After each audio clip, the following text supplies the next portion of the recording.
ಗದಗ ಜಿಲ್ಲೆಯಲ್ಲಿ ಮಹಿಳಾ ಆಯೋಗದ ಅಧ್ಯಕ್ಷೆ ನಾಗಲಕ್ಷ್ಮಿ ಪ್ರವಾಸ. ಗದಗ ಜಿಮ್ಸ್ ಆಸ್ಪತ್ರೆಗೆ ದಿಢೀರ್ ಭೇಟಿ ಪರಿಶೀಲನೆ. ನರ್ಸಿಂಗ್ ಕಾಲೇಜ್ ವಿದ್ಯಾರ್ಥಿನಿಯರ ಸಮಸ್ಯೆ ಆಗಲಿಸಿದ ನಾಗಲಕ್ಷ್ಮಿ. ನಿಮಗೆ ವ್ಯಾಕ್ಸಿನ್ ಹಾಕ್ಸಿದ್ದೀರಾ? ನರ್ಸಿಂಗ್ ಕೆಲಸ ಬಿಟ್ಟು ಬೇರೆ ಕೆಲಸ ಮಾಡಿಸ್ತಾರಾ ಅಂತ ಪ್ರಶ್ನೆ. ಸಮಾಜ ಕಲ್ಯಾಣ BCM ಹಾಸ್ಪಿಟಲ್ಗಳ ಬಗ್ಗೆ ವಿದ್ಯಾರ್ಥಿನಿಯರ ದೂರು. ಹಾಸ್ಟೆಲ್ನಲ್ಲಿ ಊಟದ ಸಮಸ್ಯೆ ಇದೆ, ಮೆನು ಪ್ರಕಾರ ಊಟ ಕೊಡುತ್ತಿಲ್ಲ ಅಂತ ಅಳಲು ತೋಡಿಕೊಂಡ ಸ್ಟೂಡೆಂಟ್ಸ್. ಆಸ್ಪತ್ರೆಯಲ್ಲಿ ಅವ್ಯವಸ್ಥೆ ಬಗ್ಗೆ ನಾಗಲಕ್ಷ್ಮಿ ಆಕ್ರೋಶ. ಕಣ್ಣೀರು ಹಾಕಿ ಗೋಳು ತೋಳಿಕೊಂಡ ಮಹಿಳೆ. ಗಂಡ ಇಲ್ಲ, ಕುಟುಂಬ ನಿರ್ವಹಣೆಗೂ ಏನೂ ಇಲ್ಲ ಅಂತ ಕಣ್ಣೀರು. ಸಮಾಜ ಕಲ್ಯಾಣ ಇಲಾಖೆ ಹಾಸ್ಟೆಲ್ನಲ್ಲಿ ಕೆಲಸ ನೀಡುವಂತೆ ಸೂಚನೆ. ಆಸ್ಪತ್ರೆ ಪರಿಶೀಲನೆ ಬಳಿಕ ಅಧ್ಯಕ್ಷೆ ನಾಗಲಕ್ಷ್ಮಿ ಹೇಳಿಕೆ. ಗದಗ ಜಿಮ್ಸ್ ಆಸ್ಪತ್ರೆಯ ಕಾರ್ಯ ಖುಷಿ ತಂದಿದೆ. ತಿಂಗಳಿಗೆ 700ರಿಂದ 800 ಹೆರಿಗೆ ಮಾಡಿಸ್ತಾ ಇದ್ದಾರೆ. ಹೆರಿಗೆ ನಂತರ ಸಾವಿನ ಸಂಖ್ಯೆ ಬಹಳ ಕಡಿಮೆ ಇದೆ. ತಾಯಂದಿರ ಸಾವು ತಡೆಯೋದು ಮುಖ್ಯ. ಪ್ರತ್ಯೇಕ ವೈದ್ಯರ ತಂಡ ಮಾಡಿ ಸಾವಿಗೆ ಕಡಿವಾಣ ಹಾಕಿದ್ದಾರೆ. ಇಲ್ಲಿನ ವ್ಯವಸ್ಥೆ ರಾಜ್ಯದ ಯಾವ ಆಸ್ಪತ್ರೆಗೂ ಕಮ್ಮಿ ಇಲ್ಲ. ಈ ವ್ಯವಸ್ಥೆ ಬಗ್ಗೆ ಆರೋಗ್ಯ ಸಚಿವರು ಆಯುಕ್ತರ ಗಮನಕ್ಕೆ ತಂದು ರಾಜ್ಯದ ಎಲ್ಲ ಆಸ್ಪತ್ರೆಯಲ್ಲಿ ಜಾರಿಗೆ ಮನವಿ. ಜಿಮ್ಸ್ ಆಸ್ಪತ್ರೆಯಲ್ಲಿ ಎಲ್ಲ ನಿಯಮ ಜಾರಿಯಾಗಿವೆ. ನರ್ಸಿಂಗ್ ವಿದ್ಯಾರ್ಥಿನಿಯರ ಸಮಸ್ಯೆ ವ್ಯಾಕ್ಸಿನ್ ಹಾಕ್ಸಿಲ್ಲ, ಯಾಕೆ ಮಾಡಿಲ್ಲ ಅಂತ ಕ್ರಮಕ್ಕೆ ಸೂಚಿಸಿದ್ದೇನೆ. BCM ಹಾಸ್ಪಿಟಲ್ನಲ್ಲಿ ಊಟದ ವ್ಯವಸ್ಥೆ ಸಮಸ್ಯೆ, ಕುಡಿಯುವ ನೀರಿನ ಸಮಸ್ಯೆಗಳು ಇವೆ. ಜಿಮ್ಸ್ ಆಸ್ಪತ್ರೆಗೆ D ಗ್ರೂಪ್ ನೌಕರರಿಗೆ ವೇತನ ಹೆಚ್ಚಳ ಆಗಲಿದೆ. ಗದಗ ಜಿಲ್ಲೆಯಲ್ಲಿ ಹೆಣ್ಣು ಜನನ ಸಂಖ್ಯೆ ಕಡಿಮೆ ಇದೆ. ಹೆಣ್ಣು ಮಕ್ಕಳ ಜನನ ಬಗ್ಗೆ ಅನುಮಾನ ಇದೆ. ಮೊದಲು ಹೆಣ್ಣು ಜನನ ಸಂಖ್ಯೆ ಹೆಚ್ಚಿತ್ತು, ಈಗ ಹೆಣ್ಣಿನ ಸಂಖ್ಯೆ ಕಡಿಮೆಯಾಗಿದೆ ಅಂತ ಕಳವಳ. ಹೆಣ್ಣು ಇದ್ರೆ ಅಬಾರ್ಷನ್ ಮಾಡಿಸುತ್ತಿದ್ದಾರೆ, ಹೆಣ್ಣು ಭ್ರೂಣ ಪತ್ತೆ ನಡೆಯುತ್ತಿದೆ ಅನ್ನೋದು ಇದಕ್ಕೆ ಸೂಚನೆ. ಜಿಲ್ಲಾಡಳಿತ ಏನೆಲ್ಲ ಕ್ರಮ ಕೈಗೊಂಡಿದೆ ಅನ್ನೋ ಬಗ್ಗೆ ಜಿಲ್ಲಾಡಳಿತಕ್ಕೆ ಮಾಹಿತಿ ಕೇಳುತ್ತೇನೆ.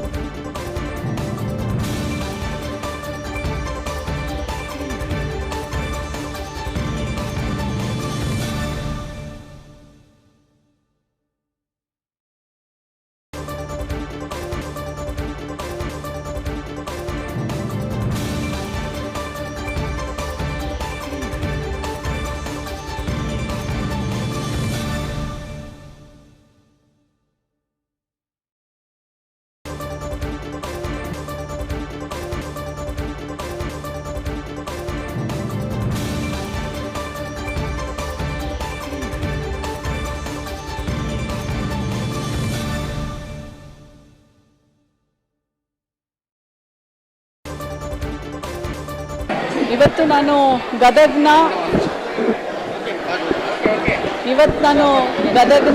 KH medical teaching KH Patil ಅವರ ಮೆಡಿಕಲ್ ಟೀಚಿಂಗ್ ಹಾಸ್ಪಿಟ್ಲ್ಗೆ ಬಂದಿದ್ದೀನಿ.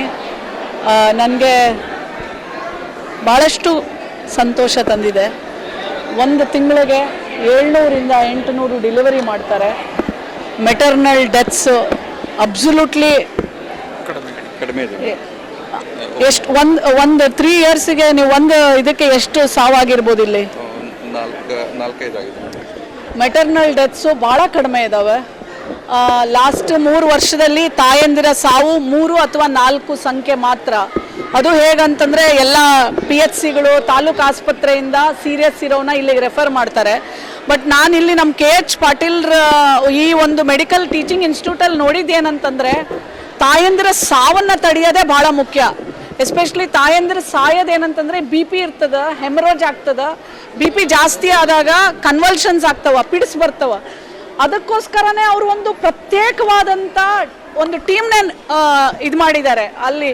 ಅಂದರೆ ನಾನು ಇಷ್ಟು ಜಿಲ್ಲಾ ಆಸ್ಪತ್ರೆಗಳಲ್ಲಿ ಹೋಗಿದ್ದೀನಿ. ಈ ಆಸ್ಪತ್ರೆಯಲ್ಲಿ ಆ ಒಂದು ಕನ್ಸರ್ನ್ ಅಂಡ್ ಕಮಿಟ್ಮೆಂಟು ನನಗೆ ತುಂಬ ಇಷ್ಟ ಆಯಿತು. ನಾನಿದು ಖಂಡಿತವಾಗ್ಲೂ ಆರೋಗ್ಯ ಇಲಾಖೆಗೆ, ಆಯುಕ್ತರಿಗೆ ನಾನಿದು ಸರ್ಕಾರಕ್ಕೆ ಗಮನಕ್ಕೆ ತರ್ತೇನೆ. ಪ್ರತಿ ಜಿಲ್ಲಾ ಆಸ್ಪತ್ರೆಯಲ್ಲೂ ಇದು ಒಂದು ಎಸ್ಪೆಷಲಿ ಟೀಚಿಂಗ್ ಇನ್ಸ್ಟಿಟ್ಯೂಟ್ಸ್ನಲ್ಲಿ ಇದು ಮಾಡ್ಬೋದು. ಹಾಗಾಗಿ ತಾಯಂದಿರ ಸಾವನ್ನು ಉಳಿಸ್ಬೋದು. ಎರಡನೇದು, ಎಲ್ಲ ಕ್ಲೀನಾಗಿ ಇಟ್ಕೊಂಡಿದ್ದಾರೆ. ಸ್ಟೆರಿಲೈಸೇಷನ್ ಪ್ರೋಟೋಕಾಲ್ಸ್ ಚೆಕ್ ಮಾಡಿದ್ದೀವಿ. ವಾಟರ್ ಕ್ವಾಲಿಟಿದು ರಿಪೋರ್ಟ್ಸ್ ತೊಗೊಂಡಿದ್ದೀನಿ. ಮತ್ತು OTಯಲ್ಲಿ ಎಲ್ಲವೂ ಯಾವ ಥರ ಸ್ಟೆರಿಲೈಸೇಷನ್ ಮೇಂಟೈನ್ ಮಾಡ್ತಾರೆ. ಯಾಕಂದರೆ ತಾಯಂದ್ರ ಸಾವು ನೀವು ನೋಡಿದ್ದೀರಾ ಯಾವುದಕ್ಕೆ. ಮತ್ತು ಡ್ರಗ್ಸ್ ಹೆಂಗೆ ಸ್ಟೋರ್ ಮಾಡ್ತಾರೆ, ಕರೆಕ್ಟ್ ರೆಫ್ರಿಜಿರೇಟ್ರು, ಟೆಂಪ್ರೇಚರ್ ಎಲ್ಲ ಯೂಸ್ ಮಾಡ್ತಾರಾ. ಮತ್ತು ತಾಯಿ ಮಕ್ಕಳ ಇಲ್ಲಿ ಬ್ಲಡ್ ಬ್ಯಾಂಕ್ ಹೆಂಗಿದೆ, ಮತ್ತು ಇಲ್ಲಿ ಎಲ್ಲ ಔಷಧಿಗಳನ್ನು ಕೊಡ್ತಾರಾ, ಹೊರಗಡೆ ಬರೀತಾರಾ, ಪ್ರತಿಯೊಬ್ಬರನ್ನು ಕೇಳಿದ್ದೀನಿ ನಾನು.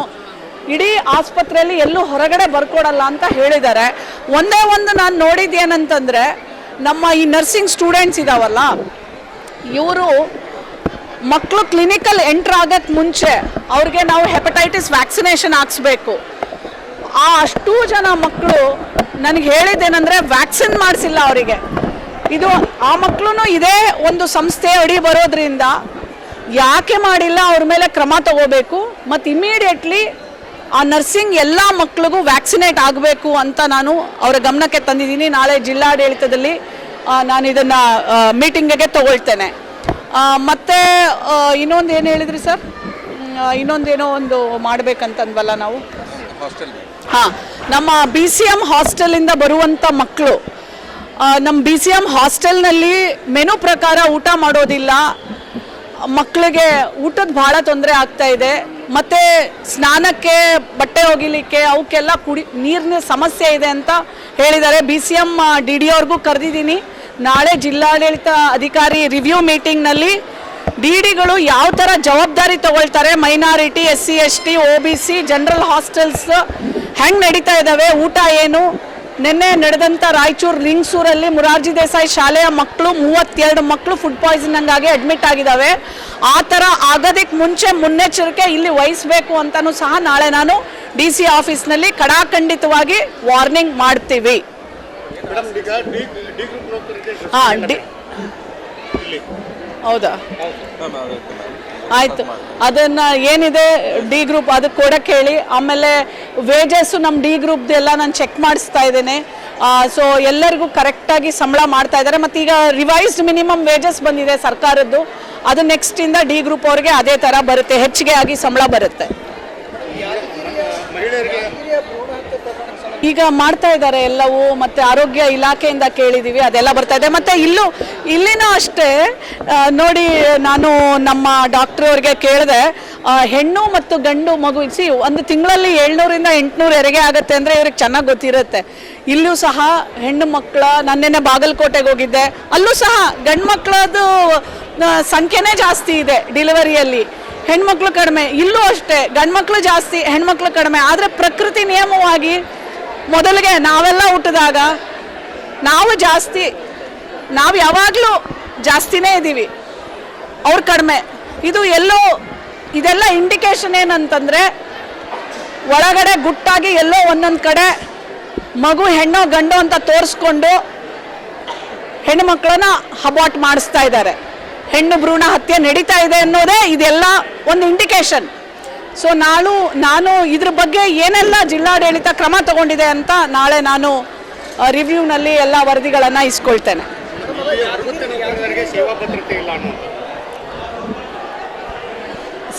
ಟೆಂಪ್ರರಿ ಇರೋರಿಗೆ ಆ ಥರನೇ ಇರುತ್ತೆ. ಬಟ್ ಆದರೆ ಅವ್ರಿಗೂ ಸಹ ಕಾಯ್ದೆಗಳಿದ್ದಾವೆ. ಹೆಂಗಂದ್ರೆ ಹಂಗೆ ತೆಗಿಯಕ್ಕೆ ಬರೋದಿಲ್ಲ. ಋತುಚಕ್ರ ರಜೆ ಕೊಡ್ತಾ ಇಲ್ವಾ? ನಾವು ನಮ್ಮ ಮೆಡಿಕಲ್ ಎಜುಕೇಷನ್ ಡಿಪಾರ್ಟ್ಮೆಂಟಿಗೆ ಬರ್ದಿದ್ದೀವಿ, ಅಲ್ಲಿಂದ ಬಂದಿಲ್ಲ. ನಾಳೆ ಅದನ್ನು ಋತುಚಕ್ರ ರಜೆ ಒಂದು ಕೇಳಿದ್ದಾರೆ. ಬಟ್ ಅದು ಮೇಡಮ್ ಎಲ್ರಿಗೂ ಕೊಡಬೇಕಲ್ವಾ? ಎಲ್ರಿಗೂ ಕೊಡಬೇಕು. ಅದೇನು ನೀವು ಸ್ಪೆಷಲ್ ಆಗಿ ಬರ್ದಿರೋ ಗೊತ್ತಿಲ್ಲ. ಅದರಲ್ಲಿ ವೈದ್ಯಕೀಯ ಶಿಕ್ಷಣ ಇಲ್ಲ ಮ್ಯಾಮ್, ಕೆಳಗಡೆ ಹೇಳಿದ್ದಾರೆ. ಅದನ್ನು ನಾನು ಖಂಡಿತವಾಗ್ಲೂ ಸರ್ಕಾರಕ್ಕೆ ಹೇಳ್ತೀನಿ. ಎಲ್ಲ ಹೆಣ್ಮಕ್ಳು ಒಂದೇ ಅಲ್ವಾ? ಸೊ ಹಾಗಾಗಿ ಥ್ಯಾಂಕ್ ಯು.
ಮಾಡಿದ್ರಲ್ವಾ ಹೇಗ್ ಮಾಡ್ತಾರಾ ನೋಡಿಸ್ಬೇಕಾ ನಿಮ್ ಜೊತೆ ಯಾರು ಯಜಮಾನ ಬಂದಾರಾ ಆಯ್ತು ತೋರಿಸ್ಕೊಡಿ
ಹುಡ್ಕೋದೇ ಆಯ್ತು ನಮ್ಗೆ ಸಲ ಟೈಮ್ ಏನಾದ್ರೆ ನಾನು ಇರೋದು ಒಂದು ದಿವಸ ಇರೋದೇ ಇಲ್ಲಿ 10 ಸಲ ಕರಿಬೇಕಲ್ರಿ ತಾಯಿ ವಾಣಿಜ್ಯ ದೇಶದಿಂದ ತಾಯಿಗೆ ನಾವು ಏನು ಸಬ್ಸಿಡಿ ಲೋನ್ಸು ತಾಯಿಗೆ ರೊಟ್ಟಿಗಳಿಗೆ ಬರ್ತದೆ ಎಲ್ಲಾದ್ರೂ ಸ್ತ್ರೀ ಶಕ್ತಿ ಸಂಘದಲ್ಲಿ ಅಕ್ಕಿ ಒಂದು ಪಕ್ಕದ ಏನಾದರೂ ಉದ್ಯೋಗ ಮಾಡೋದು ಏನು ಸಹಾಯ ಮಾಡ್ತೀವಿ ನೋಡ್ರಿ ಅವ್ರು ತುಂಬ ಬಡ್ಕೊಂಡಿದ್ದಾಳ ಗೊತ್ತೇನಮ್ಮ ಮನೆಗೆ ಅರ್ಜಿ ಹಾಕಿಸಿ ಚೆಕ್ ಮಾಡಿ ಏನು ಬೇಕಾಗಿಲ್ಲ ಎಲ್ಲ ಹಾಕೋದಿಲ್ಲ ಹಾಕಿದ್ದೀವಿ ನಿಮ್ಮ ಆಫೀಸರ್ಗೆ ಅವ್ರು ನಿಮ್ಗೆ ಸಹಾಯ ಮಾಡ್ತಾರೆ ಅವ್ರ ನಂಬರ್ ಇಸ್ಕೊಂಡು ನಾವು ಹೋದ್ಮೇಲೆ ಮೇಡಮ್ ಭೇಟಿ ಮಾಡಿ ಸಹಾಯ ಪಡ್ಕೋಬೇಕು ಆಯ್ತಾ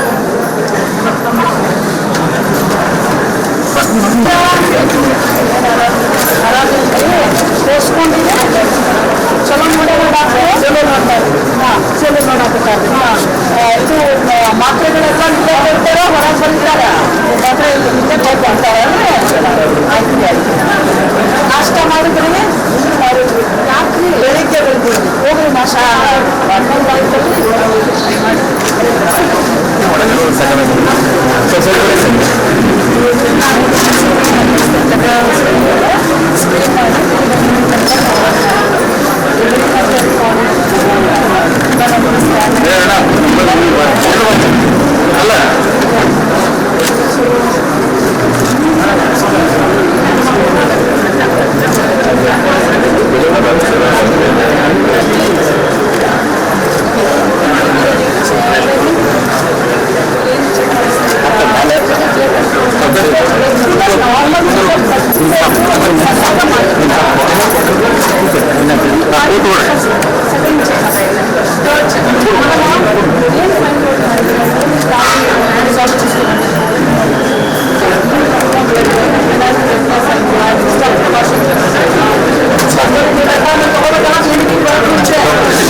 ಪ್ರತಿಯೊಂದು ಕೊಡ್ತಾರೆ ಮಾಸ್ಕ್ ಗ್ಲೌಸ್ ಎಲ್ಲ ಫಸ್ಟ್ ವ್ಯಾಕ್ಸಿನೇಟ್ ಮಾಡಿಸ್ಕೊಳ್ಳಿ ಯಾರು ನಿಮಗೆ ನಿಮ್ಮ ಆ ಪ್ರಿನ್ಸಿಪಲ್ ಮೇಲೆ ಕ್ರಮ ಕರಿತೀನಿ ನಾಳೆ ನಾನು ಡಿ ಸಿ ಆಫೀಸಲ್ಲಿ ನೀವು ಎಲ್ಲರಿಗೂ ಕ್ಲಿನಿಕ್ ಎಂಟ್ರ್ ಆಗೋಕ್ಕೆ ಮುಂಚೆ ಫಸ್ಟ್ ವ್ಯಾಕ್ಸಿನೇಟ್ ಆಗಬೇಕು ನರ್ಸಿಂಗ್ ಸ್ಟೂಡೆಂಟ್ಸು ಗೊತ್ತಾಯ್ತೀನವ